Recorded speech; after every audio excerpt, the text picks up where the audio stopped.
Bonjour à toutes et à tous, vous regardez L'œil de Moumou, votre émission hebdomadaire avec Mourad Guichard qui ausculte chaque semaine nos grands médias et vous en livre les dérives, les dérapages et quelques rares accomplissements. Ce programme n'existe que grâce à vos dons. Le média continue de lutter pour faire entendre vos voix au sein d'un paysage médiatique dominé par l'extrême droite et contrôlé par les milliardaires. Riposte, c'est le nom de notre campagne citoyenne qui vise à bâtir une chaîne d'information indépendante et populaire sur les réseaux sociaux. Molotov, les opérateurs Box et peut-être bien la TNT francilienne. Rejoignez le mouvement et soutenez la riposte sur campagne.lemediatv.fr. C'est parti pour l'œil de Momo.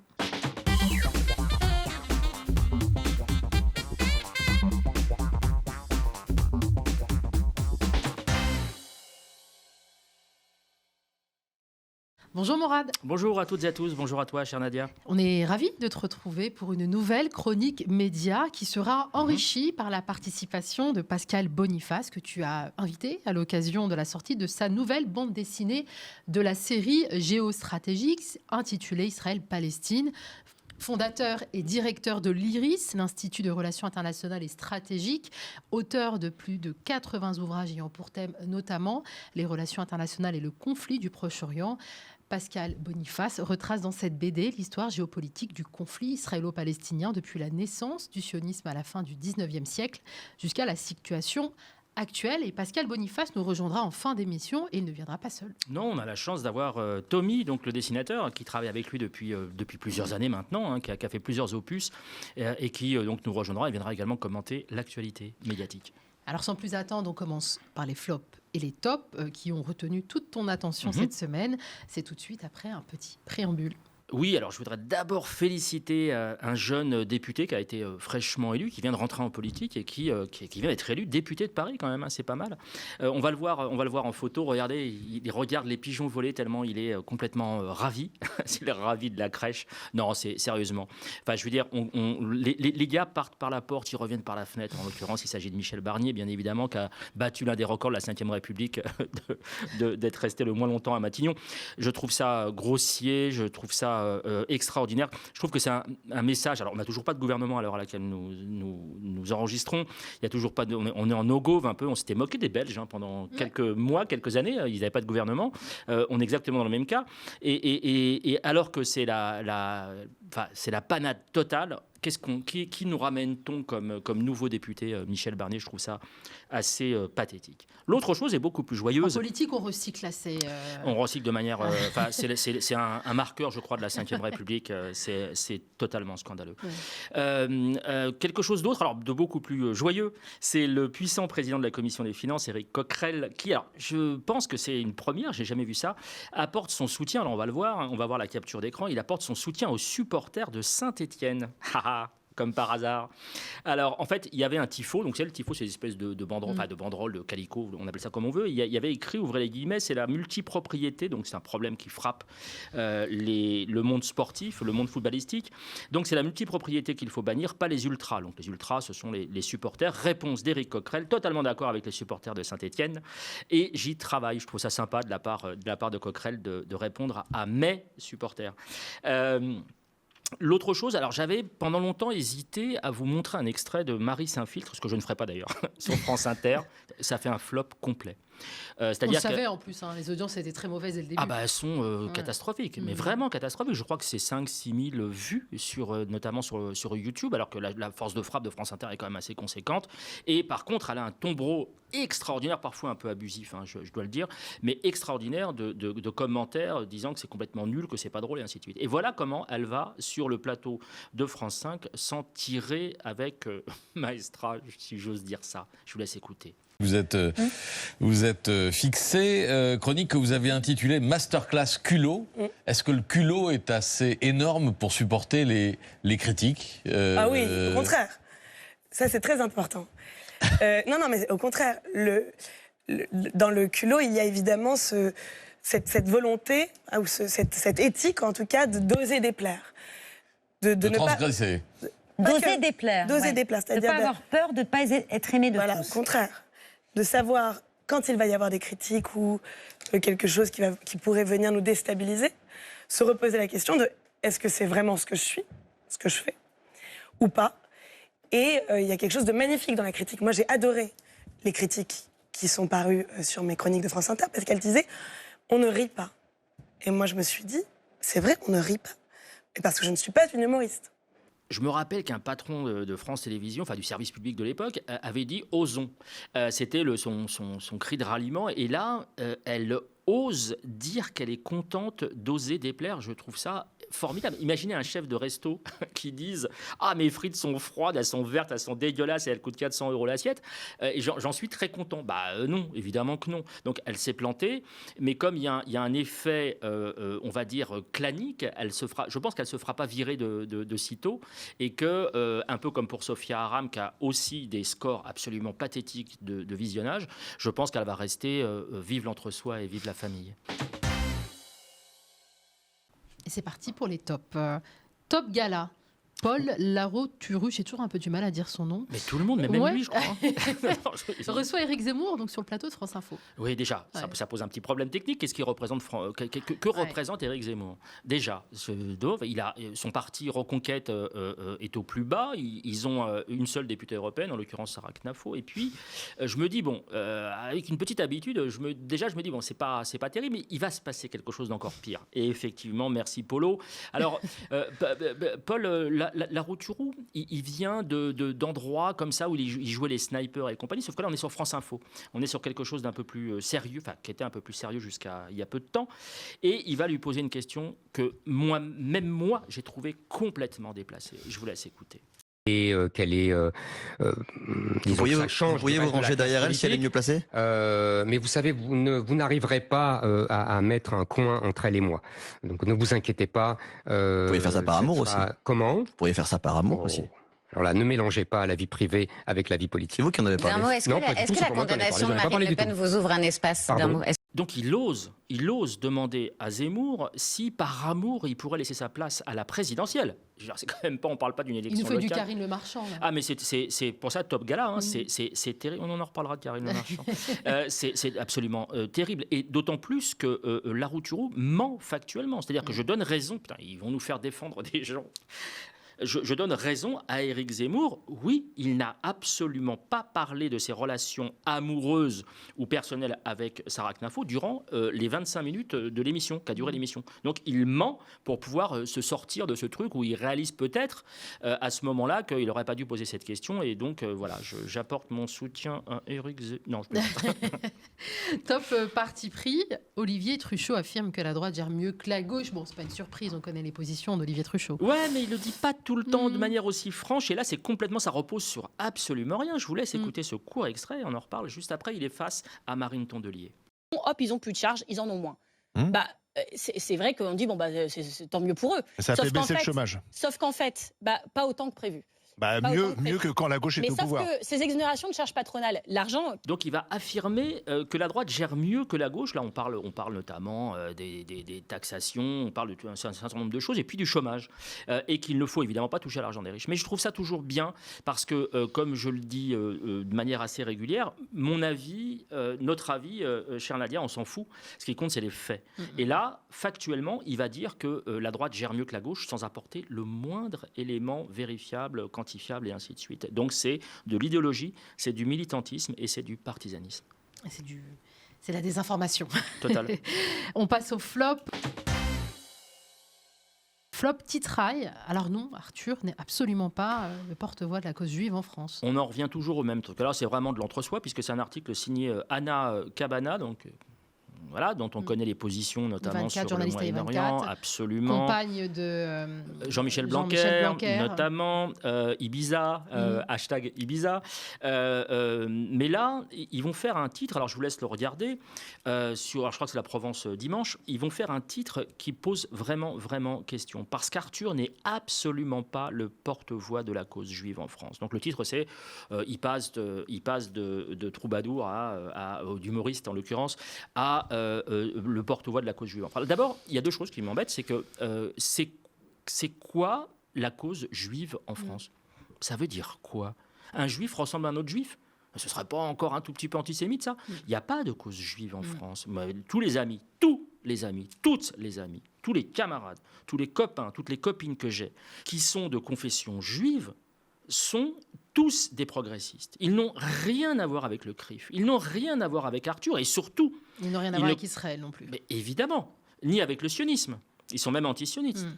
Et surtout, ils ne reconnaissent évidemment pas Arthur comme étant un porte-voix de leur communauté fantasmée. Arthur, c'est plus le porte-voix de l'armée israélienne. Absolument, et du sionisme. Donc stop à ces amalgames foireux qui, comme le disait notre cher Ronnie Broman lorsqu'on l'avait reçu, met pour le coup en danger les Juifs de France par ce discours complètement radicalisé. Flop Source, on revient sur la pétition pour la mémoire de Gisèle Halimi. On en avait parlé. Ah oui, on a eu du pif, parce qu'on en a parlé, en fait, je crois qu'avec l'Humanité et nous qu'en avions parlé, c'était donc la semaine dernière. Et puis depuis, alors ça a été un tombeau, il y a eu des articles à peu près partout, dans Marianne, chez nos amis de Blast, je crois que Le Point aussi avait fait quelque chose, Télérama a fait un très bon papier, enfin bref, il y a eu des articles partout. 12 000 signatures, c'est ça? On en est à 12 000 signatures à l'heure à laquelle nous enregistrons. Et là, on va avoir, alors je prends un exemple parmi tant d'autres, je ne vais pas tous vous les montrer, mais enfin on a Ruthiel Krief Ruthiel Krief est une menteuse, je peux le dire, tranquillement, preuve à l'appui, c'est une menteuse. Plusieurs éditocrates comme elle vont sortir ce genre d'ânerie. Je vous laisse écouter. Depuis, elle est l'objet d'insultes et de malveillance. Pire, il y a une pétition qui a été lancée par l'Humanité qui lui interdirait le droit d'incarner Gisèle Halimi à l'écran au prétexte que la célèbre avocate défendait les droits des Palestiniens. Eh ben non. Ruthiel Krief, en fait, elle veut faire quoi? Elle veut se payer à la fois quelqu'un qu'elle estime comme étant donc l'auteur de cette fameuse pétition comme étant en fait un bras armé de l'humanité. C'est-à-dire que ce sera l'humanité qui aurait sorti. C'est exactement ce qu'elle dit. Que c'est l'UMA qui a initié cette pétition. C'est absolument faux. On l'a expliqué la semaine dernière. Donc c'est absolument faux. Donc elle ment factuellement aux gens qui l'écoutent, mais surtout, elle veut aussi dire que c'est les communistes antisémites, que machin, que derrière il y a une pensée, tout ça, alors que c'est eux, c'est son clan à elle qui nous a informé, je le redis, que Charlotte Gainsbourg serait de confession juive ou aurait des relations culturelles, je ne sais quoi. On n'en sait rien. C'est eux qui l'ont balancé et essentialisé comme étant soi-disant juive. Donc voilà. Et là, ils cherchent. Alors, exactement comme l'a fait Laurent Geoffrin, avec son truc confidentiel, je ne sais même plus comment ça s'appelle et je m'en fous. Je ne vais pas en faire la promo. Laurent Geoffrin, qui a passé ses vacances de jeune homme. Pas de gamin, de jeune homme avec Jean-Marie Le Pen quand même. On ne vient pas donner des leçons à l'UMA quand on a passé ses vacances avec Le Pen père. Et Alba Ventura, la chroniqueuse radiodiffusée à la con, qui a une obsession, c'est LFI et l'antisémitisme, et qui avait annoncé, par exemple, donc elle aussi pense que c'est l'UMA qui a fait ça, qui avait annoncé par exemple que nos confrères de la Marseillaise, le journal issu de la Résistance, avaient coulé. Alors que pas du tout. Donc elle ne vérifie pas, il ne vérifie absolument rien et nous ressortent lors Doxa. Donc, carton rouge pour ces élitocrates à propos de la pétition pour la mémoire de notre chère Gisèle Halimi. Alors, on continue avec une série de flops consacrée à la couverture médiatique qui a fait suite à la condamnation de Nicolas Sarkozy pour association de malfaiteurs. Oui, c'est une consoeur qui m'avait dit ça vaudrait une émission... Ah ben c'est toi.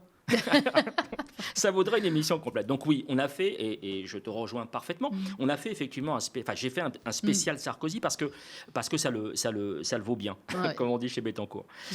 Alors, on va démarrer par les faits. Rien que les faits. Bettencourt qui avait aussi financé a priori Nicolas Sarkozy. Il y a toujours des liens. Eric Woerth, si tu nous regardes.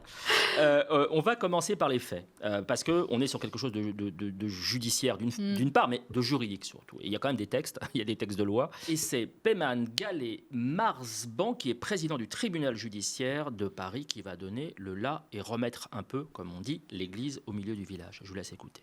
Normalement, de manière habituelle, les menottes auraient dû être passées à la barre à M. Sarkozy. Or, le tribunal dit « nous n'allons pas le faire ». Donc quoi, vous considérez qu'il y a eu quasiment une forme de mansuétude du tribunal vis-à-vis de l'ancien président? Je ne dis pas que c'est une mansuétude, je dis juste en lisant la décision, je suis ni pour ou contre, je suis le pédagogue de la décision aujourd'hui, c'est comme ça que je viens. Je dis juste que le tribunal a minutieusement préciser pourquoi il a prononcé un mandat de dépôt. Pardon, 5 ans d'emprisonnement. Vous êtes le pédagogue dans la de pratique judiciaire, 5 ans d'emprisonnement. Eh bien, il y a très habituellement un mandat de dépôt. Souvent parce qu'il présente un risque de trouble à l'ordre public, un risque de récidive, un risque pour la sécurité des Français. Oui, alors ça va être un peu technique, mais ces critères sont les critères avant le jugement. C'est le critère de l'article 144. Après le jugement, on n'est pas dans la question de la réitération ou la question des risques de pression. C'est la question de la gravité exceptionnelle des faits. C'est pas la même motivation. Quand on vient dire, non mais c'est important, la motivation d'un mandat de dépôt avant le jugement et après le jugement n'est pas le même en procédure pénale. Donc voilà pour les faits. Et on le sent un peu agacé parce qu'il a entendu des vertes et des pas mûres. Dans ce concert, alors je ne vais pas tout vous montrer parce que ça s'est passé. C'était marrant parce que la semaine dernière, on parlait d'une sale période, tu te rappelles, pour l'extrême droite et les médias de l'extrême droite. Je pensais que ça allait se terminer un tout petit peu. En fait, pas du tout. Là, ils sont encore en deuil. Donc ça fait 3 semaines de deuil quand même. Hein. C'est pas mal. Avec la condamnation de Sarkozy à 5 ans de prison. Eh bien.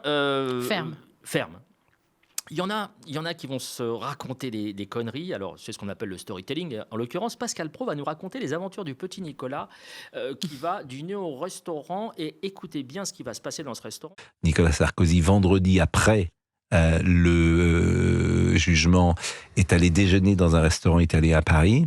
Lorsqu'il est sorti, lorsqu'il est entré, tous les gens se sont levés et l'ont applaudi fortement. Il est rentré chez lui avec ses 3 garçons qui étaient là, et puis la petite Julia est arrivée, elle a un peu pleuré, ce qui est bien normal, elle a 13 ans je crois, et le président Sarkozy lui a dit « Mais tu es une Sarkozy ou tu n'es pas une Sarkozy ?» Et sa fille, dans ces cas-là, les larmes ont un peu séché. Donc il y a effectivement autour de Nicolas Sarkozy une famille, un clan, et tout le monde le voit d'ailleurs, et ça fait aussi sens. Forcément, les gens se rendent compte de cela et ça les touche. Il est allé au Parc des Princes samedi soir. Lorsqu'il fait un footing, comme tous les jours, il est arrêté quasiment tous les 2 mètres. Et les gens lui apportent son non mais affection. Ça touche les gens parce qu'en fait on se dit si on met fin à la présomption d'innocence, alors on est tous en danger. Vous, moi, tout le monde ici. Juste une chose, ça touche les gens. Donc, si vous avez bien tendu l'oreille, il dit à la fois que quand il est rentré dans le restaurant, tout le monde applaudit. Et après, il dit quand il sort, tout le monde applaudit. Enfin, vous imaginez la scène complètement ridicule? Évidemment que non. Et puis, s'il vient dans mes restos, les restos où je vais dans le 18e ou à Montreuil, je ne pense pas qu'il sera accueilli pareil. Évidemment, s'il va dans ses restos à lui, au Fouquet's ou ailleurs, il y a des chances que ce soit... Il privatise en plus, donc évidemment. Donc c'est complètement... le personnel qui l'applaudit. C'est Pascal Praud. On est vraiment très loin du journalisme quand même. Alors... Il y a une question, c'est les juges. Alors, vous savez que l'une des juges est maintenant sous protection policière puisqu'elle a été menacée de mort. C'est du délire. Ah, c'est complètement du délire. Alors, moi, ce que je trouve encore plus délirant, quand même, c'est, je pense, pardon de le dire comme ça, mais je pense aux blaireaux, avec un X, qui vont risquer de la prison. Ils vont risquer une amende pour aller défendre Sarkozy et attaquer la juge. Enfin, il faut être quand même assez givré pour aller défendre Sarkozy au point de mettre soi-même sa sécurité en jeu. Enfin, je trouve ça formidable. Donc, moi, je pense qu'ils le méritent. J'espère qu'ils prendront cher. Mais nous avons d'autres cas, à savoir Jean-Marie Rouard, qui est académicien et qui devrait connaître un tout petit peu le sens des mots. Et là, il va s'attaquer à l'institution judiciaire d'une manière que je trouve assez honteuse. Moi j'ai vu la naissance du syndicat de la magistrature. J'étais très favorable au début. Leurs intentions étaient formidables, de voir s'émanciper. Mais l'émancipation est allée trop loin. Et maintenant, la justice des juges est un État dans l'État. C'est un corps une caste. Et moi, je dois dire, c'est cette caste que je considère comme néfaste pour la démocratie. Et alors, je peux vous expliquer, on en reparlera, tous les éléments qui font que c'est une caste, et ce sont des juges maintenant de droit divin. C'est-à-dire qu'on ne peut plus les attaquer, on ne peut plus rien faire. Ce sont des gens qui se sentent complètement... Intouchables. Comment ? Intouchables. Intouchables. À l'écart des réalités humaines des justiciables, comme vous l'écriviez dans votre livre « Drôle de justice », pour parler de la caste des magistrats, selon vous. Oui, mais d'ailleurs, faites une expérience. Allez sur Internet et regardez. Quand il y a des juges qui ont commis une indélicatesse, une faute, quelquefois même des choses pires que des fautes, des exactions, Regardez les jugements. Mais c'est merveilleux. Moi, j'aimerais être juge pour être jugé par un juge. Parce que là, il n'y a aucun problème. Hein. C'est le règne des circonstances atténuantes. On comprend très bien. Et non, Jean-Marie Roy, c'est pas l'État dans l'État du tout. Ça s'appelle la séparation des pouvoirs et c'est le fondement, le socle de notre régime et de nos institutions. Donc si tu n'as pas compris ça, parle d'autre chose. Alors il y a aussi des journalistes qui viennent. Des journalistes qui viennent au secours de Nicolas Sarkozy. Alors Karine Le Marchand est sortie de son rôle d'information du public. Et elle le dit d'ailleurs, là je parle en tant que citoyenne. Ouais, elle est complètement formidable parce que Karine Le Marchand, elle va assurer d'abord, d'emblée, qu'elle essaye de rester neutre dans l'affaire Sarkozy. Alors, qu'elle essaye de rester neutre, pourquoi pas? Sauf qu'on lui a rien demandé et qu'elle n'est pas qualifiée pour donner son avis là-dessus. Est-ce qu'elle est juriste? Non. Est-ce qu'elle est journaliste? Non. Est-ce qu'elle a lu la décision de justice? Non, 400 pages, je rappelle quand même, un tout petit peu. Et donc, elle va aller dans un garage pour pas qu'on la voie. Alors, c'est un peu bizarre parce que vous allez voir. C'est vrai qu'on dirait qu'elle se planque. Ouais, elle se planque alors que c'est pour faire une vidéo qu'elle va diffuser, qui a été vue des millions de fois à l'heure à laquelle on parle. Je vous laisse écouter. Elle va essayer d'être neutre et regarder de quelle manière elle va tenter ce saut périlleux arrière. Vous savez aussi que je prends très peu la parole pour la politique parce que je présente une ambition intime et que j'essaie de rester neutre, mais en tant que Française, que citoyenne, je ne comprends pas ce qui se passe avec Nicolas Sarkozy, 70 ans, ancien président de la République. On vient de dire qu'il n'avait pas eu d'enrichissement personnel. On vient de démontrer que l'article de départ de Mediapart était faux, que l'enquête est partie donc d'un faux. Et on le condamne à 5 ans alors qu'on a des jeunes qui tabassent un policier qui sont relâchés, que des mecs sous OQTF condamnés jusqu'à 11 fois qui agressent des femmes sont relâchés. Je comprends pas. Je comprends pas cette justice. Je suis extrêmement choquée. Je pouvais pas ne pas le dire. Nicolas, tu as tout mon soutien. Carla, tu as tout mon soutien. Et si je peux faire quelque chose, vous me le demandez. Donc vous avez bien entendu. Je le redis, j'essaye de rester neutre. Et ensuite, Nicolas, tu as tout mon soutien. Carla, tu as tout mon soutien. Vous vous rendez compte, les appeler par leur prénom. Mais c'est bonjour la neutralité. Pas bon. Moi, je ne suis pas neutre et je le revendique. Et puis d'ailleurs, si Karine Le Marchand et même d'autres, parce qu'on a vu aussi Jean-Michel Apathy venir un peu au secours de Nicolas Sarkozy, s'ils n'ont pas le temps d'aller lire ces 380-400 pages, ils peuvent toujours regarder, je le dis, cette excellente émission de Mediapart consacrée à cette affaire Sarkozy, qui mêle quand même des faits de terrorisme. C'est quand même une affaire d'une gravité assez exceptionnelle. Ouais, mais ils ont préféré sortir un certain nombre de cartes, donc c'est vraiment le jeu de cartes. Mais ils ont pris la défense de Nicolas Sarkozy quand il sort du tribunal et qu'il s'adresse aux caméras et qu'il dit voilà, c'était un faux de Mediapart et tout est repris sans vérification. Oui, absolument, parce que ça les arrange, c'est leur narratif. Il y a un exemple avec Julia Gradiani qui va nous sortir. Alors elle va sortir la carte de son jeu. Elle va nous sortir la carte de la classe politique salie, c'est-à-dire que tout le monde, beaucoup sur tous les médias Bolloré, surtout Bolloland, ça a été de dire dans le meilleur des cas, ça va salir l'ensemble de la classe politique. Sous-entendu, il n'aurait pas fallu le condamner puisque ça va salir tout le reste, les gentils autres élus non corrompus, Cahuzac, d'autres. Il y en a sûrement à trouver à ce niveau-là.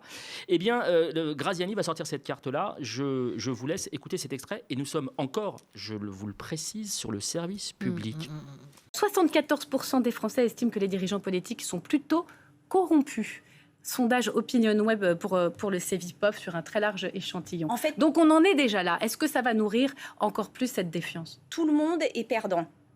Et l'institution judiciaire qui fait face à de vives attaques, et les hommes politiques, parce qu'on considère que ça vient accréditer le tous corrompu. Donc on a une espèce de défiance en miroir qui se renforce l'une l'autre. Parce qu'évidemment, le jeu de celui qui est condamné, c'est de dire non seulement j'ai été condamné injustement, mais pire qu'injustement, parce qu'il y a des arrière-pensées d'hostilité politique contre moi, et c'est inévitable de le dire, ça fait partie du jeu de la défense, même pas judiciaire, mais de la défense en communication. C'est repris forcément par ses supporters ou ses adhérents. Et de l'autre côté, l'institution judiciaire, elle, va se dire, non, en fait, nous, on fait ce qu'on aurait dû faire dans n'importe quelle autre circonstance pour n'importe quel autre justiciable. Mais donc, et vous ne pouvez pas sortir de ça, puisqu'en effet, personne ne va lire les 400 pages et personne ne va retracer les 20 ans d'instruction. Donc, cette défiance, elle va s'alimenter réciproquement. Et c'est pour ça que j'en revenais au problème de lisibilité. Plus, en tout cas, la décision est facilement compréhensible par les citoyens, moins elle sera sujette à caution. Vous pensez qu'il y a des Français qui pourraient descendre dans la rue contre cette décision ? Non. Non. Non.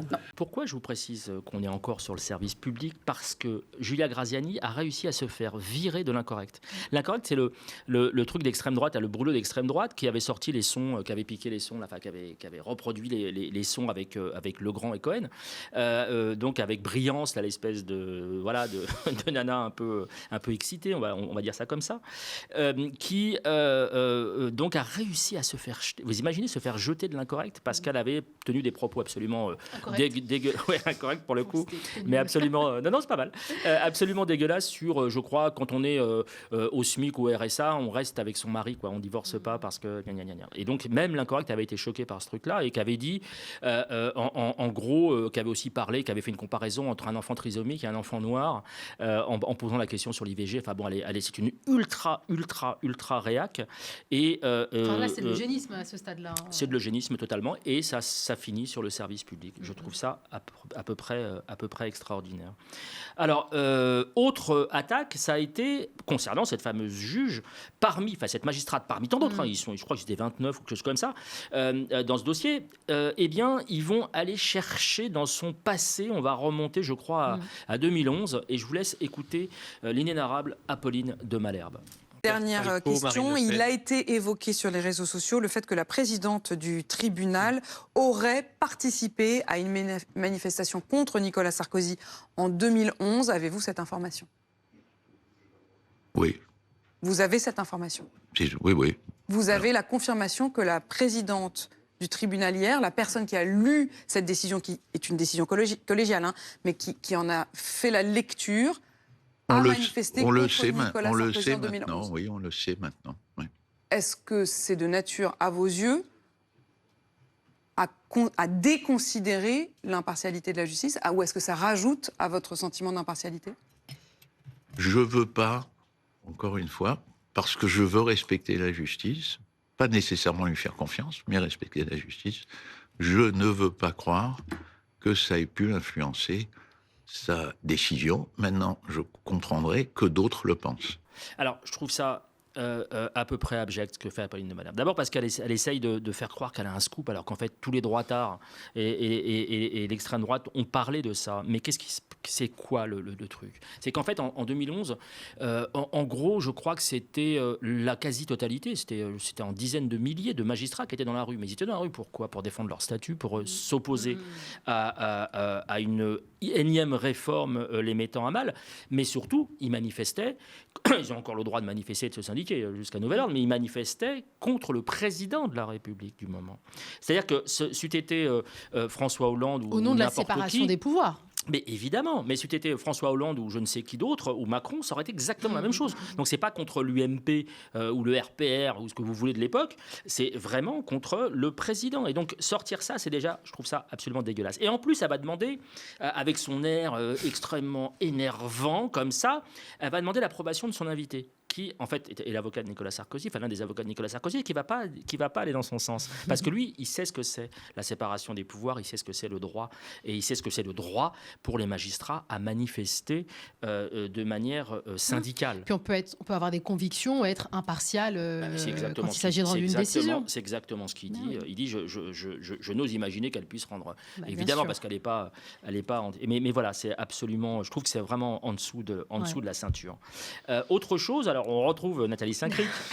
Alors mais c'est incroyable. Hein. On dirait qu'elle a fait une formation, ou alors qu'elle veut passer à tout prix dans l'œil de Moumou, comme d'habitude. Ça se trouve, elle est amoureuse de moi. Alors, selon Saint-Cric, alors écoutez bien ce qu'elle va dire, c'est super vicelard. C'est-à-dire qu'elle va utiliser un vieux ressort qui est celui de l'inversion de la charge. Et là, c'est extraordinaire. C'est du grand Saint-Cric. Je rappelle quand même qu'elle est... Alors, même si c'est de manière intérimaire, elle est quand même la patronne de l'information sur le service public. Je vous laisse écouter. Je retiens deux choses. Une, que contrairement à dans le temps, si j'ose dire, ou contrairement à la stratégie de Nicolas Sarkozy, qui est de s'en prendre à la justice, les autres ont tous dit c'est un homme merveilleux, c'est leur amour de 2007, si j'ose dire. C'est celui qu'ils ont aimé dans la campagne, mais personne ne s'est lancé dans une critique de la justice qui est notable par rapport à dans le temps. Sauf François... sauf lui, c'est lui a commencé par, mais les autres n'ont pas emboîté le pas, sauf François-Xavier Bellamy. Celui qui a été probablement le plus en avant, c'est Bruno Retailleau, qui lui a fait allusion aux 3 sujets de relax, laissant entendre que s'il y avait ces 3 sujets de relax, c'était quand même étonnant qu'il y ait de ces condamnations. Et on peut vous parler de séisme, ce qu'on peut quand même noter, c'est qu'il y a dans certaines réactions de l'opposition, enfin de la gauche, de LFI et des écologistes, une espèce de jubilation, se disant, eh bien, laissant entendre qu'elle a voulu, la magistrate a pris ça pour l'exemple. On peut dire l'exemple, c'est pas dans un procès, on n'est pas un exemple, on est un cas, on a des preuves et tout ça. Et il y a dans les commentaires comme la personne qui a dit, eh bien, il fera son quinquennat en prison. C'est quelque chose d'un peu jubilatoire et peut-être un peu déplacé. Donc je répète, les soutiens de Sarko en fait ne crachent pas sur la justice, ce qui est H24 depuis plusieurs jours quand même. Donc c'est factuellement faux. Et la gauche serait mauvaise gagnante et jubilerait, mais pas du tout. On dit juste que la justice est passée et que on doit respecter l'institution judiciaire et ne pas rentrer dans cette attaque frontale contre les juges et les magistrats. Oui, et c'est une attaque aussi. À notre devise, liberté, égalité, fraternité. On est censé être égaux devant la loi. Et là, justement, on a l'expression et la traduction à travers cette affaire Sarkozy de ce principe élevé d'égalité. Et là, on est en train de le regretter. Complètement, c'est totalement délirant. Je vous ai gardé le meilleur pour la fin. C'est Isabelle Saporta, qui accessoirement était l'éditrice de Sarko, du dernier bouquin de Sarko. Alors, au moins, je le dis très tranquillement, au moins RTL le précise. Ce n'est pas toujours le cas. Donc d'emblée, ils vont préciser que c'est effectivement son ancienne éditrice. Sauf que ça laisse des traces quand même. Hein. Parce que pour le reste, c'est un ramassis de bêtises populistes et complètement hors sol. Je vous laisse écouter ça. C'est dur. Tenez-vous prêts. Ouais, allez faire un peu de vaisselle. Aérez-vous l'esprit. Je vous laisse écouter. Vous avez une relation particulière avec lui puisque vous avez été son éditrice pour le dernier tome de ses mémoires. Oui, la prochaine campagne présidentielle est lancée par la condamnation de Nicolas Sarkozy et elle va être bien sale.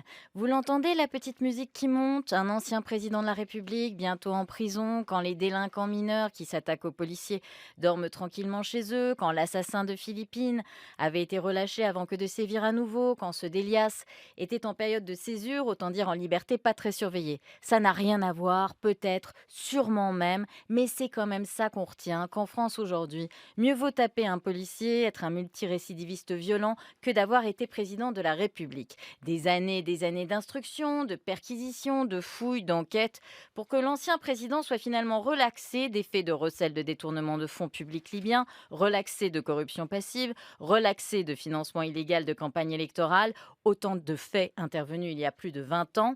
Oui, mais c'était sans compter sur la possibilité du filet dérivant, celui qu'on jette quand on n'a pas pu attraper grand-chose, la condamnation pour association de malfaiteurs. Elle a le double avantage d'être infamante et de ne reposer que sur l'idée d'une intention de financement illégal par ses proches collaborateurs, autant dire pas lourd. Merci Mourad de t'être collé à cette difficile tâche de revenir vraiment sur tous ces... oui, voilà, c'est un moment pénible que tu as passé pour nous et tu nous le fais revivre ici en plateau. C'est le moment d'accueillir nos invités. C'est le moment d'accueillir Pascal Boniface, fondateur et directeur de l'IRIS, l'Institut de Relations internationales et stratégiques. Il est auteur de plus de 80 ouvrages ayant pour thème notamment les relations internationales et le conflit du Proche-Orient. Le dernier, c'est une bande dessinée de la série Géostratégiques intitulée Israël-Palestine. Pascal Boniface est avec nous en compagnie de Tommy, l'illustrateur de cette BD. Bonjour Pascal Boniface. Bonjour Nadia, bonjour Mourad. Bonjour à tous les deux. Bonjour Tommy. Et merci infiniment d'avoir répondu à notre invitation. Alors, c'est effectivement un nouvel opus, comme l'a dit Nadia. D'où est venu, et de qui d'ailleurs, ce choix d'utiliser la bande dessinée sur des sujets aussi graves, aussi prégnants que ce qui se passe actuellement au Moyen-Orient? Moi, je suis un fan de BD depuis assez longtemps, depuis l'adolescence en réalité, et donc j'ai toujours été attiré par ce mode d'expression que je n'ai jamais considéré comme mineur, contrairement à une certaine élite intellectuelle qui voyait une perversion de la jeunesse et tout ce qui n'était pas scientifique. Sauf que pour faire une bande dessinée, il faut un illustrateur, ce que je ne suis pas. Et donc ça faisait longtemps que je demandais à mon éditeur de dire ça serait bien de faire une bande dessinée sur les relations internationales et notamment pour commencer sur l'histoire du monde depuis 1945. Et après des années de patience et d'efforts vains, ils m'ont fait rencontrer Tommy, on s'est rencontrés et en fait on s'est très rapidement, très bien entendu. On a fait une première BD géostratégique, ensuite un deuxième tome en 2023, un tome sur les Jeux Olympiques l'an dernier, et cette année, cette nouvelle BD. Alors, vous avez fait le choix d'une forme de sarcasme sur un sujet aussi brûlant. Tommy, vous en jouez. On sent que vous prenez les références et que ça pique. Ça pique positivement, hein, mais ça pique. Est-ce que c'est quelque chose qui vous est venu naturellement ou alors c'est quelque chose qui a été travaillé, réfléchi en amont? C'est pas un choix qui est lié au sujet. Moi, c'est un ton que j'espère avoir, enfin, en tout cas que je pense avoir de manière générale quand je dessine. Et d'ailleurs, quand je suis venu au dessin, c'était d'abord par le côté un peu plus relations internationales, sciences politiques. C'est plus ça qui m'intéressait. Et le dessin est venu en parallèle. Mais moi, je pense que mon apport principal, c'est d'abord le ton et ensuite le dessin. Et le but d'être un peu caustique, satirique, c'est quelque chose qui accompagne mon travail de manière générale. C'est pas lié proprement à ce sujet-là. Vous êtes principalement dessinateur free ou plutôt dessinateur de presse? Est-ce qu'il y a des titres pour lesquels vous travaillez dans ce même domaine? Moi, je suis indépendant, donc à mon compte, mais je travaille régulièrement pour notamment Reporter, TE2RE, le média de l'écologie que vous connaissez, j'imagine. Et que nous saluons chaleureusement. Voilà. Pascal Boniface, on l'a dit, dans cette BD, vous retracez l'histoire géopolitique du conflit israélo-palestinien, depuis la naissance du sionisme à la fin du 19e siècle jusqu'à la situation actuelle. C'est un sujet que vous avez déjà traité dans des ouvrages. Vous faites également des vidéos pour éclairer le public justement sur ce qui se joue dans le cadre de ce conflit. Là, vous le faites dans le cadre d'une bande dessinée. Est-ce que c'est un moyen d'atteindre un public peut-être un peu plus jeune ? Oui, forcément. Alors, c'est une bande dessinée pédagogique. C'était pas... Bon, j'ai fait des essais sur le conflit du Proche-Orient où je prends parti, notamment Permitu récemment, pour laquelle vous avez fait la gentillesse de m'inviter. Mais là, c'est vraiment factuel. On reprend avec Tommy les événements depuis la création et je pense que personne ne voudra dire « Ah, il y a deux façons de déformer la réalité. Soit en oubliant des événements importants, soit en déformant des événements importants. » Et je pense qu'on fait ni l'un ni l'autre. Par ailleurs, j'ajoute que Tommy a une solide formation aussi en géopolitique et que c'est plus facile de travailler avec lui. Et donc, on a repris effectivement le déroulé des événements tragiques avec parfois des facteurs d'espoir qui, pour le moment, malheureusement, se sont tous évanouis, ont tous été réduits en miettes. Et donc, on fait vraiment le récit de ces conflits parce que on en parle beaucoup, mais c'est bien de revenir aux sources, de voir un peu quel était le déroulé et pas se contenter de la nouvelle du jour, qui est souvent d'ailleurs déformée ou réduite en partie. Alors, le trait d'humour, c'est Tommy qui l'ajoute parce qu'effectivement, il est sarcastique, mais le texte est, je crois, très sérieux, très factuel. Et effectivement, quand vous faites une bande dessinée, vous pensez tout de suite, au moins aux plus jeunes. Et les précédentes BD ont surtout touché notamment les lycéens et les étudiants, puisqu'on fait de la géopolitique en classe de première et de terminale, et que beaucoup de profs d'histoire et de géo que l'on voit souvent dans les conférences nous ont dit, c'est bien ce que ça permet d'amener les adolescents ou les jeunes adultes à la lecture par quelque chose qui est plutôt facile d'accès, et ensuite libre à eux d'aller voir autre chose. Le premier tome, géostratégique, a eu vraiment un succès, on est à plus de 100 000 exemplaires, parce qu'on s'en sert en classe pour débattre, pour commenter cela, et c'est donc une façon accessible d'arriver à des choses qui apparaissent, à tort ou à raison, compliquées. Moi, je me suis toujours demandé, d'ailleurs, quand je fais des bouquins, est-ce que mes parents, qui n'ont pas fait d'études, me comprendraient ? Est-ce que je reste compréhensible par la majorité des gens ? Et il y a toujours eu, à l'IRIS ou moi-même, je suis avant tout prof, cette volonté de pédagogie des événements. Et je crois qu'il faut distinguer quand on fait un essai que lorsqu'on fait un livre pédagogique. Alors c'est effectivement un livre pédagogique puisqu'on s'en tient au fait, rien qu'au fait, avec une chronologie tout à fait logique et pertinente. On parle des lycéens, on parle éventuellement des étudiants.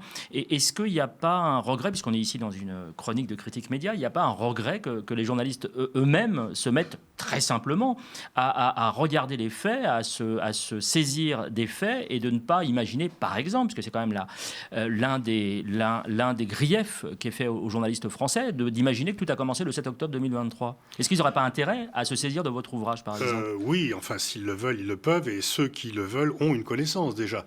Donc, en fait, il y a beaucoup de journalistes qui, voient ce qu'ils croient et ne croient pas ce qu'ils voient. Et ça fait quand même un problème important. Et je crois que parmi tous les traitements médiatiques, le conflit du Proche-Orient est celui qui donne le plus lieu à des distorsions. Souvent, d'ailleurs, par invisibilisation. on ne veut pas en parler. Donc, s'il y a une frappe russe sur un bâtiment ukrainien, ça fera la une des journaux, mais il y a tellement de morts du côté des Palestiniens qu'on n'en parle pas. Et donc, on a beaucoup parlé du 7 octobre, d'après 7 octobre, puis après, c'est un peu passé. Bon. Et c'est vrai qu'il y a beaucoup d'informations que l'on a sur ce conflit qui viennent des réseaux sociaux ou des médias alternatifs, mais pas des médias centraux qui donnent souvent une vision distordue de l'événement, qui donnent la parole à des gens dont on le sait qu'ils ont un agenda et qui avancent masqués. Quand c'est pas, au moins les porte-paroles officiels de l'armée israélienne, on sait qui c'est. Mais les gens qui se prétendent experts et qui viennent sortir un narratif israélien, c'est fait pour tromper le public, c'est quand même beaucoup plus gênant. Vous avez un nom en tête ? De nombreux. Ils sont nombreux, effectivement. Et c'est ce qui explique peut-être pourquoi vous avez créé, vous avez votre propre chaîne YouTube, on l'a pas dit, mais il y a près de 500 000 abonnés à cette chaîne. C'est pour garder cette indépendance et cette liberté de ton que vous n'avez pas dans les médias mainstream. Parce que j'ai été viré de la plupart des médias. Moi, je suis interdit de séjour à Radio France, pas seulement à France Inter, mais France Culture, mais aussi maintenant France Info. C'est dans l'air où j'avais mon rond de serviette, ils veulent plus de moi. Qu'est-ce qu'on vous reproche, Pascal Boniface ? De pas être dans le narratif occidental central et donc de poser des questions qu'on ne doit pas poser. Et alors bien sûr, après le 7 octobre, plus question que je passe dans ces émissions. Et on m'a invité pour les Jeux Olympiques. J'ai dit, écoutez, si on m'invitait pour les émissions où on parle sérieusement, je ne vais pas venir dessus. Mais effectivement, il y a des moyens d'échapper à la dictature des médias en créant des médias alternatifs, comme vous le faites, en créant vos propres chaînes. Effectivement, j'ai près de 450 000 abonnés sur ma chaîne YouTube. En tout, si je cumule les réseaux sociaux, c'est 1 200 000 personnes. Et donc, il y a 20 ans, ou 25 ans, parce que moi, j'ai été à plusieurs fois banni. Quand il y a 25 ans, j'ai commencé à avoir des problèmes pour ce que je disais sur le Proche-Orient, j'avais pas tellement d'alternative. C'était pas possible de redire ce que vous pensiez si vous étiez exclu des médias. Aujourd'hui, c'est possible. Tu veux pas de moi, écoute, je vais me faire ailleurs. Et du coup, je fais ça de chez moi ou de mon bureau, j'ai pas à me déplacer, et je dis, fais absolument ce que je veux. D'ailleurs, on va tout de suite regarder un extrait de l'une de vos chroniques, que vous appelez, je crois, podcast.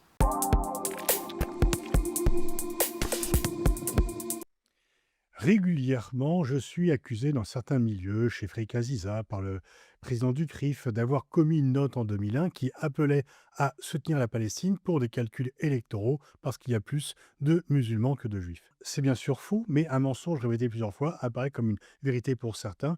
Et c'est ainsi d'ailleurs que de nombreuses personnes sont persuadées que j'ai vraiment recommandé cela, ne me connaissent pas et ne m'aiment pas à cause de cette affirmation inexacte. Oui, j'ai bien fait une note en 2001 demandant au PS de changer d'attitude par rapport au conflit israélo-palestinien, mais pour des questions de principe, pour faire respecter les principes qu'un parti de gauche doit faire respecter, en disant effectivement que si un parti de gauche trahit les principes qui normalement font son ADN, eh bien il peut en subir un coup électoral. Quand je relis cette note, je pense qu'elle n'a pas beaucoup vieilli, et qu'en fait, les éléments que je mettais en avant il y a maintenant presque 25 ans existent toujours et se sont même empirés. Le paradoxe, c'est que, alors que la situation est bien pire qu'elle n'était il y a 25 ans, il est encore plus difficile de critiquer le comportement du gouvernement israélien que ce l'était il y a 25 ans. Je commençais ma note ainsi. Imaginons, à la suite d'un conflit, un pays occupe les territoires en violation des lois internationales. 34 ans après, cette occupation se poursuit malgré les condamnations de la communauté internationale. La population vivant dans ces territoires occupés se voit imposer des contraintes exorbitantes, des lois d'exception et nier le droit à l'autodétermination. Destruction des maisons, confiscation des terres, emprisonnement sans jugement, humiliation quotidienne et jusqu'à récemment, torture légalisée sous l'appellation de pression physique modérée sont des pratiques courantes. Cette population se révolte, demande la création d'un État indépendant sur les territoires occupés, ce qui ne serait que l'application de la Charte des Nations Unies. S'engage alors un cycle de violence, de répression. Les forces de l'ordre de la puissance occupante tirent et tuent régulièrement des manifestants ou des attentats font des victimes dans les populations de l'État occupant. Dans n'importe quelle situation de ce type, un humaniste et plus encore un homme de gauche condamnerait immédiatement la puissance occupante. Alors Tommy, vous êtes également, j'imagine, consommateur d'informations, ne serait-ce que par inspiration. Est-ce que vous avez aussi ce sentiment-là que les journalistes ou les chroniqueurs, on ne sait plus trop, les essayistes, chroniqueurs, journalistes, la différence est parfois un peu ténue. Et est-ce que vous avez ce sentiment-là qu'il y a un manque peut-être de formation, puisque tout à l'heure Pascal disait que vous étiez formé en géopolitique. Est-ce que vous avez ce sentiment d'être parfois un peu agacé par ce que vous entendez ? Je ne me permettrai pas de critiquer la formation des journalistes. Moi-même, je ne suis pas non plus passé par là, mais je pense que c'est surtout, c'est même pas ça le problème. On avait c'est plus un manque de, de clairvoyance, voire un vrai choix de cacher des choses et de ne pas les dire au mieux, quand c'est pas de les divertir, voire pervertir.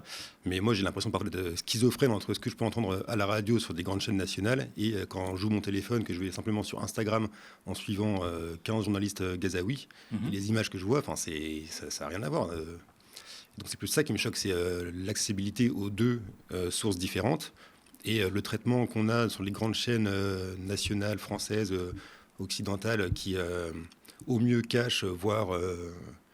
je pense qu'on peut dire mentent sur travestissent.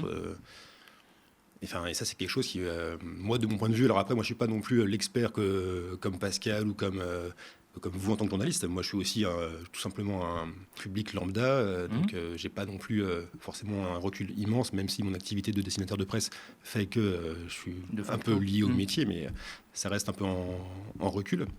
Mais sur ce conflit-là, en tout cas, moi, c'est quelque chose qui m'abasourdit. Alors, il n'y a pas plus déformé que son livre, parce que c'est une part de militantisme pour certains.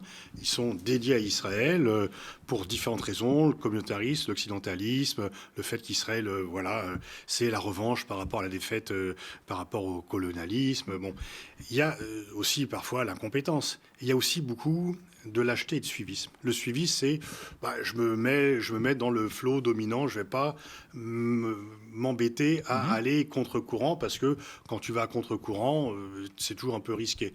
Et donc il y a ça, et puis il y a des gens, je connais plein de gens qui, en privé, en public, ne disent pas la même chose.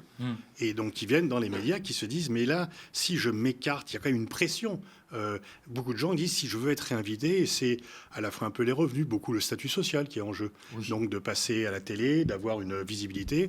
Et donc ils disent, je ne vais pas risquer. Ils voient ce qui arrivait à ceux qui ne sont pas dans le moule. Et donc ils n'ont pas envie de subir le même sort. Et donc il y a plein de gens qui réfrènent leurs propres sentiments, leurs propres perceptions pour rester... vous savez, c'est le système de l'assiette au beurre. Dès qu'on est un peu exclu de manège, on est expulsé. Et les gens, ils veulent rester dans l'assiette au beurre, ils ne veulent pas être expulsés. Donc il y a aussi beaucoup de conformisme, de suivisme, et pour certains aussi un peu d'incompétence. Tout à l'heure, vous parliez, Pascal, des invités. Je voyais en arrivant en plateau, je regardais là des réactions par rapport aux commentaires sur le plan Trump, avec de nouveau des observateurs, alors un peu aiguisés, qui disaient, mais pourquoi, pour parler du plan Trump et de l'avenir de Gaza, vous ne faites pas intervenir des Palestiniens ? À chaque fois, ce sont des gens qui sont de l'autre côté de la barrière, dans l'autre camp, si j'ose dire, et qui viennent se commenter quelque chose qui va concerner les Gazaouis eux-mêmes. Et les Gazaouis sont quasiment invisibles, les Palestiniens sont quasiment invisibles sur les plateaux. Comment vous l'expliquez, ça ? C'est un choix éditorial. C'est le choix de ceux qui font la programmation, tout simplement. Alors bien sûr, les Gazaouis, c'est difficile à inviter parce qu'ils ne peuvent pas sortir, mais il y a quand même beaucoup de Palestiniens en France. Il y a quand même beaucoup de gens, et vous avez des gens très compétents qui ne sont jamais invités. Ronnie Broman, qui est à la fois dans le domaine humanitaire et dans le domaine de l'expertise géopolitique, quand même une double référence. Et il dit qu'il est interdit de nombreux médias. D'ailleurs, vous avez montré à un moment donné où on lui coupe la parole. Alain Grèche, Dominique Vidal. Et donc, on voit bien, en plus, on voit bien que c'est des choix qui sont des choix politiques. Ceux qui ont un discours qui pourrait un peu dévier du récit, il y a quand même un narratif israélien. On parle des otages, on ne parle pas des prisonniers. On parle assez peu des bombardements. Lorsque l'Iran bombarde Israël, on parle de la peur des Israéliens qui est légitime et réelle, mais on ne parle jamais du drame quotidien des gens de Gaza qui sont bombardés tous les jours. Donc il y a un choix, c'est un choix en fait occidentaliste. Israël appartient au monde occidental, on doit être solidaire, et pour certains, c'est aussi la revanche de la guerre d'Algérie. Il y a tout cela qui se mêle pour faire en sorte que Israël est non pas le pays qui oppresse un peuple qui l'occupe, alors que l'occupation d'un peuple par un autre devrait quand même être un peu passée de mode déjà au XXe siècle, encore plus au XXIe siècle, mais c'est la pointe avancée de l'Occident dans un monde, c'est l'oasis dans la jungle.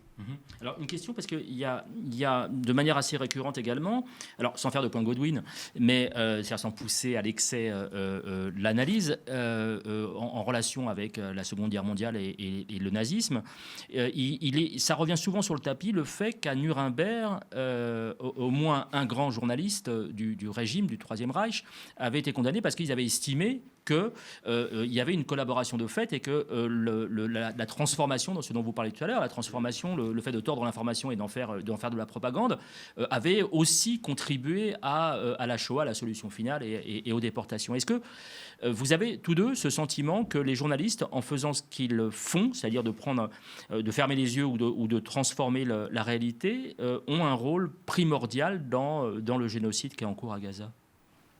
Bon, disons que je ne pense pas, souvent on en parle dans ce type de débat, je ne qualifierais pas ceux qui soutiennent Israël en France de génocidaires. Ils n'ont pas de sang sur les mains directement. Je parle de pro-génocidaires, oui. Bien sûr. Mais je dirais que c'est des négationnistes. Ils sont des négationnistes au sens où ils nient la réalité. Mais en même temps, on voit très bien qu'il y a des mouvements, que certains, tout d'un coup, font leur mea culpa, la bonne technique, c'est de critiquer un peu Netanyahou pour faire accepter tout le reste et faire accepter les bombardements, l'occupation, la répression. Donc, si tu émets une petite critique, tu laves un peu tout cela.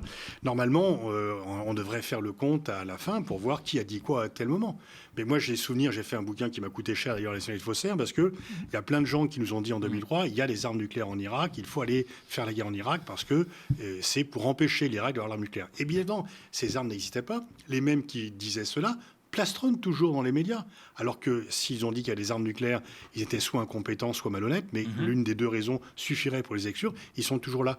Et moi, je suis sûr que ceux qui nous ont dit que non, il n'y a pas de génocide, non, il faut réduire par 10 le nombre de morts, non, il n'y a aucun blocus de l'aide alimentaire, tout arrive et tout est la faute du Hamas, etc. Tout cela, ils continueront, même qu'une fois que tout sera établi, parce que la vérité, on la sait déjà, on la saura encore plus d'ici quelques temps, ils continueront à plastronner dans les médias.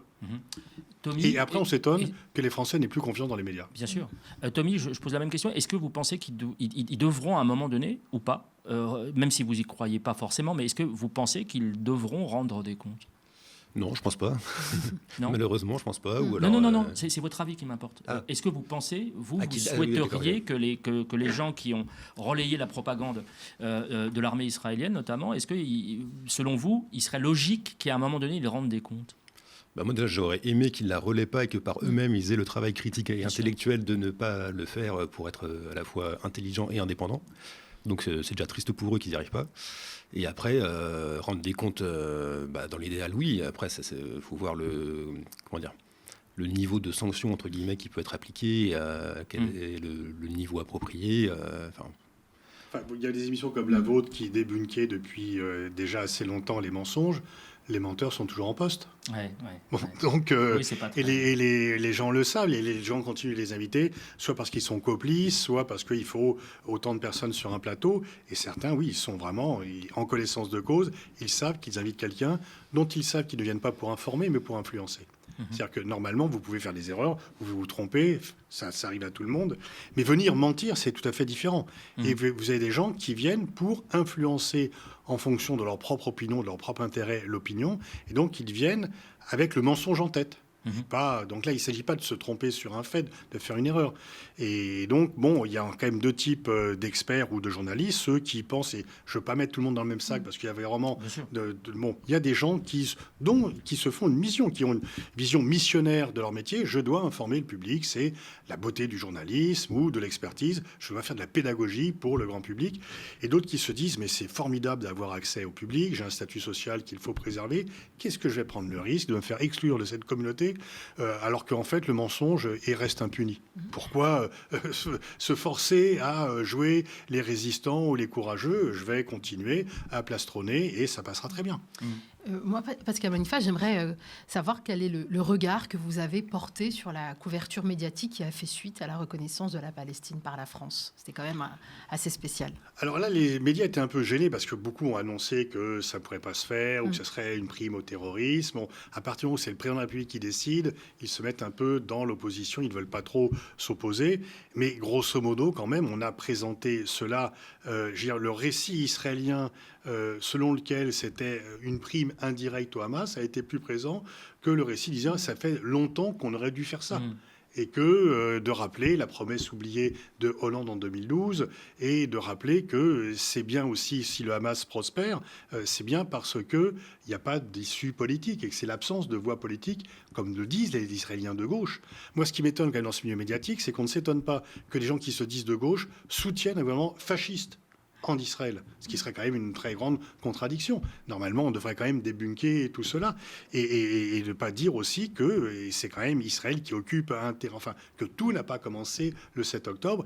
Et cette assimilation constante, dès que vous critiquez les bombardements israéliens, à être des soutiens du Hamas, est quelque chose qui est quand même à la fois une insulte à l'intelligence et une insulte à l'humanité. Mais ça, c'est une accusation qui prend quand même moins aujourd'hui, qui convainc moins l'opinion publique. Je crois qu'il y a alors écoutez, si vous êtes dans la rue, moi j'ai plein de gens qui me voient dans le métro, qui me remercient pour ce que je fais. Et par contre, je suis quand même interdit des médias centraux. Donc il y a bien ce divorce, parce qu'il y a les quelques 600 personnes qui tournent en boucle dans les médias qui décident qui est programmé, qui ne l'est pas, ont un avis qui n'est pas celui de la plupart de l'opinion publique, évidemment. Nous allons vous remercier pour votre venue.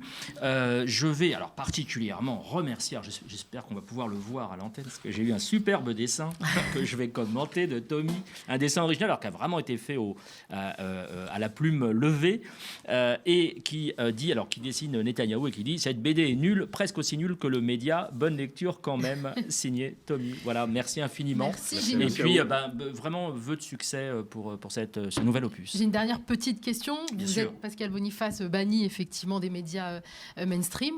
Pas de l'école a priori, puisque vous disiez que les professeurs présentent vos travaux. Et est-ce que vous êtes banni dans les points de vente? Est-ce qu'on peut trouver ce livre? Ah oui, dans ça par contre, les lecteurs, effectivement, il y a une très grande mise en place de cette BD. Et effectivement, vous pouvez la trouver partout. C'est vraiment, elle est largement diffusée. Et on a le soutien de notre éditeur. Duno Graphique, je le précise. Merci infiniment. Merci beaucoup Pascal Boniface, fondateur et directeur de l'IRIS, l'Institut des relations internationales et stratégiques. Et merci à vous, Tommy, illustrateur de cette BD Israël-Palestine.